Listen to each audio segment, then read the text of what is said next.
तो नमस्कार दोस्तों, स्वागत है आपका कंक्रीट सिविल कॉन्सेप्ट में। और हम इस वीडियो में देखेंगे कि यूपीपीएससी और जो बीपीएससी और आरपीएससी से रिलेटेड जो भी स्टेट एई और जेई के एग्जाम्स के जो क्वेश्चंस है, ऑब्जेक्टिव टाइप क्वेश्चंस, जो कि आपके क्वेश्चंस पूछते हैं उनका एक्सप्लेनेशन के साथ क्वेश्चंस क्या क्या हमारे आने वाले हैं पेपर्स में। तो ये बेसिकली हम जो टारगेट लेके चल रहे हैं वो UPPSC, RPSC, BPSC, state AE and JE के क्वेश्चंस हम डिस्कस करेंगे। एई एंड जेई के क्वेश्चंस डिस्कस करेंगे। ठीक है, तो सबसे पहला हम सब सब्जेक्ट लेते हैं, वो हम लेते हैं design of concrete structures. Design of concrete structures, RCC हमारा सब्जेक्ट है। और ये जो सब्जेक्ट है आरसीसी, ये मैक्सिमम वेटेज कैरी करता है।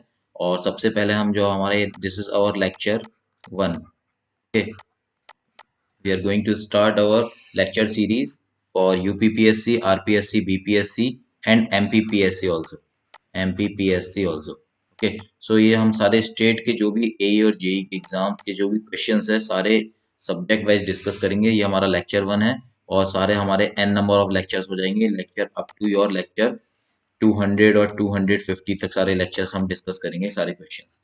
ठीक है, तो अभी मैंने एक आपको डिस्क्रिप्शन बॉक्स में एक लिंक भी दे दूंगा कंक्रीट सिविल कॉन्सेप्ट्स का, उसको आप ज्वाइन कर सकते हैं। लिंक को ज्वाइन कर सकते हैं कंक्रीट सिविल कॉन्सेप्ट्स को। ठीक है, उस लिंक को ज्वाइन करके जो भी आपका स्टडी मटेरियल है वो आपको प्रोवाइड हो जाएगा। स्टडी मटेरियल पूरा प्रोवाइड होगा उसमें, और जो भी आपके वीडियोस हैं और जो भी आपका जो भी रेफरेंस मटेरियल्स है वो हम उसको अंदर प्रोवाइड करते जाएंगे। तो आप उसको सब्सक्राइब कर सकते हो कंक्रीट सिविल कॉन्सेप्ट्स को, और बेल आइकन को दबा दीजिए जिससे कि सारे अपडेट्स आपके पास आते जाएं। ओके, तो जो हमारा इम्पोर्टेंट क्वेश्चन है जो हम देखते हैं यूपीपीएससी, आरपीएससी, बीपीएससी और एमपीपीएससी स्टेट से रिलेटेड, आरसीसी से रिलेटेड, जैसे हमारे से पूछते हैं इम्पोर्टेंट, जैसे कई बार पूछा गया है 2003 2004 के क्वेश्चंस पूछे जाते हैं। जैसे मैं डिस्कस करता हूँ कि भाई आपसे पूछते हैं कि diameter of main reinforcing bar कितना होगा। Dia of main reinforcing bar, main reinforcing bars concrete slab के अंदर, कंक्रीट स्लैब में कितना होना चाहिए। Should not exceed, it should not exceed what times, X times, मतलब ये एक्स टाइम पूछ रहा है, X times of the total thickness, total thickness of slab. ये पूछ रहा है कि जो आपका मेन डाया है रीइंफोर्समेंट का कंक्रीट स्लैब में, कितने टाइम्स आपका टोटल थिकनेस ऑफ स्लैब से ज्यादा नहीं होना चाहिए। तो हमारे को पता है कि भाई अगर कोई हमारे पास स्लैब है, if we are having a slab like this, अगर इसका ओवरऑल डेप्थ डी है, यहाँ पे मैं मान के चलता हूँ, अगर हमारा पे कोई रीइंफोर्सिंग बार यहाँ पे हमने प्रोवाइड की हुई है, तो हमारे को पता है मैक्सिमम जो डाया होगा, मैक्सिमम जो डाया होगा मेन बार का, मैक्सिमम जो डाया होगा मेन बार का, मेन बार होते हैं, एक होते हैं आपके ट्रांसवर्स बार, है ना। तो मेन बार का जो मैक्सिमम डाया होगा वो टोटल थिकनेस ऑफ स्लैब के, थिकनेस ऑफ स्लैब के 1/8 टाइम्स से ज्यादा नहीं होना चाहिए। तो dia of main bar should not exceed 1/8 of thickness of the slab. तो thickness of the slab is कितना है, यहाँ पे हमारा डी है, तो हम बोल सकते हैं तो 1/8 ऑफ व्हाट, डी। तो ये आपका होता है मैक्सिमम डायमीटर ऑफ रीइंफोर्सिंग बार। ये आपका क्वेश्चन डायरेक्टली पूछ लेते हैं, तो ये इंपॉर्टेंट क्वेश्चन है। I hope it is clear. दूसरा क्वेश्चन देखते हैं हम आरसीसी का। डायरेक्टली हम इसमें जो भी हम डिस्कस करेंगे वो सारे ओनली ट्रिकी क्वेश्चन सॉल्व करेंगे आरसीसी से इंपॉर्टेंट। जो भी आईएएस कोड से डायरेक्ट क्वेश्चन उठते हैं, आईएएस 456 2000 से रिलेटेड जो भी डायरेक्ट क्वेश्चन उठते हैं वो ही हम डिस्कस करने वाले हैं। ठीक है, एक क्वेश्चन पूछता है वो कि भाई जो आपका लिमिट स्टेट ऑफ सर्विसिबिलिटी है, limit state of serviceability for deflection, deflection के लिए जो लिमिट स्टेट ऑफ सर्विसिबिलिटी में जो क्लॉज दिया हुआ है वो after your due to your creep, due to what, your creep, shrinkage and temperature change, temperature change की वजह से जो occurring after erection of partitions, after erection of partitions and application of finishes, and application of finishes as applicable, as applicable to